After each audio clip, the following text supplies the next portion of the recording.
Assalamualaikum warahmatullahi wabarakatuh. Halo semuanya, perkenalkan nama saya Dinda Walia Putri Maulidina. Pada video kesempatan kali ini, saya akan mempresentasikan mengenai sistem koordinasi, sistem saraf, jenis-jenis sel saraf, serta mekanisme sinapsis, penghantaran impuls. Selamat menyaksikan. Ini dia sistem koordinasi, sistem saraf, sel saraf atau neuron, dan mekanisme penghantaran impuls melalui sinapsis. Sistem koordinasi sendiri terdiri dari sistem saraf, sistem hormon, dan panca indera. Dan yang kita bahas yaitu mengenai sistem saraf. Sistem saraf merupakan salah satu bagian dari sistem koordinasi yang mengatur aktivitas tubuh melalui rangsangan listrik secara cepat. Dan sel saraf atau neuron merupakan unit fungsional terkecil dari sistem saraf yang menyusun jaringan saraf. Ini dia merupakan struktur sel saraf. Yang A merupakan dendrit, berfungsi menerima rangsang. Yang B yaitu badan sel atau perikarion, berfungsi memproses rangsang. Yang C yaitu akson, berfungsi menghantarkan rangsang menuju sinapsis dan diselubungi mielin. Yang D yaitu sel sekawan, berfungsi menghasilkan selubung mielin. Yang E yaitu selubung mielin, berfungsi melindungi akson dan memberi nutrisi. Yang F merupakan nodus Ranvier atau celah, berfungsi untuk mempercepat hantaran rangsangan. Dan yang G yaitu sinapsis, berfungsi meneruskan rangsang ke sel saraf selanjutnya. Selanjutnya yaitu macam-macam jaringan saraf. Yang pertama yaitu saraf sensorik atau aferen, merupakan saraf yang mengirimkan rangsang dari daerah reseptor atau indera menuju sistem saraf pusat. Yang kedua yaitu interneuron, merupakan saraf penghubung yang banyak terdapat di otak dan sumsum tulang belakang. Yang ketiga yaitu saraf motorik atau eferen, yaitu saraf yang mengirimkan rangsang dari sistem saraf pusat menuju efektor atau penanggap rangsang. Selanjutnya yaitu struktur jaringan saraf.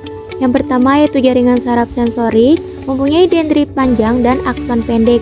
Kemudian interneuron mempunyai dendrit pendek dan akson panjang atau pendek. Dan yang ketiga yaitu saraf motorik, mempunyai dendrit pendek dan akson yang panjang.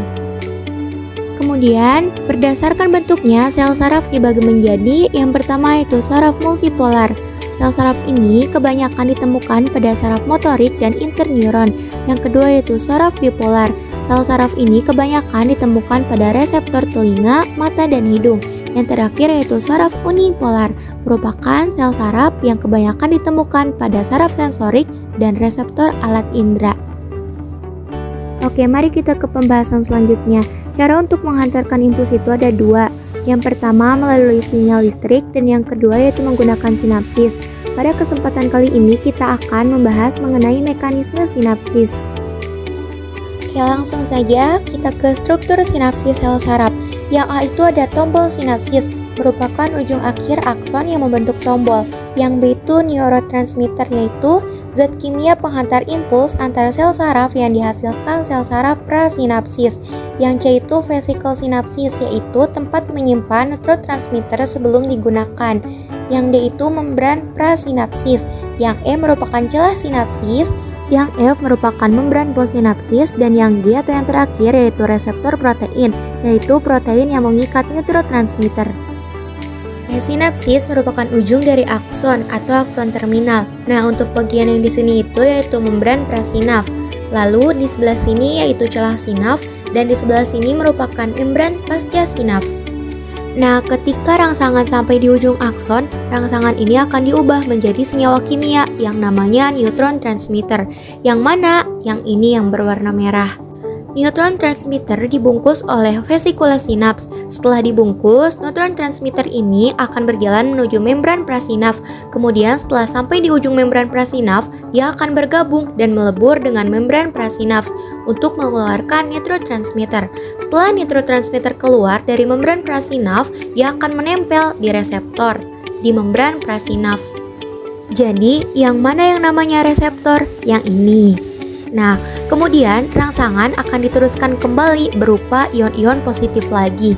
Jadi, intinya mekanisme ini hanya membantu muatan rangsangan tadi untuk ditransmisikan ke sel saraf lainnya melalui neutron transmitter yang berupa senyawa kimia. Wah, tidak terasa ya. Terima kasih sudah menyaksikan. See you di pembahasan selanjutnya. Wassalamualaikum warahmatullahi wabarakatuh.